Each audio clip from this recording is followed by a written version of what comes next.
जळगाव जामोद तालुक्यातील उमापूर गावात आंतरजातीय विवाहाच्या वादातून दगडफेक आणि तोडफोड झाल्याची घटना घडली आहे।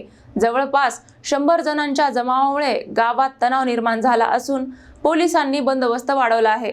बुलढाणा जिल्ह्यातील जळगाव जामोद तालुक्यातील उमापूर गावात दगडफेक आणि घरांची तोडफोड झाल्याने तणावाचे वातावरण निर्माण झाले आहे। मिळालेल्या माहितीनुसार उमापूर येथील आदिवासी समाजातील कोरकू गटातील एका तरुणाने बुरानपूर तालुक्यातील हेलापानी गावातील भिल्लाला समाजातील तरुणीशी 4 दिवसांपूर्वी पुणे येथे विवाह केला होता।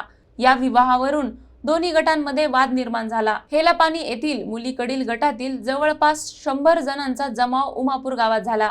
यावेळी दगडफेक करण्यात आली तसेच काही घरांची तोडफोड झाल्याची माहिती आहे। घटनेची माहिती मिळताच जळगाव जामोद पोलिसांनी तात्काळ घटनास्थळी धाव घेत परिस्थिती नियंत्रणात आणली। सध्या गावात तणावपूर्ण शांतता असून मोठा पोलीस बंदोबस्त तैनात करण्यात आला आहे।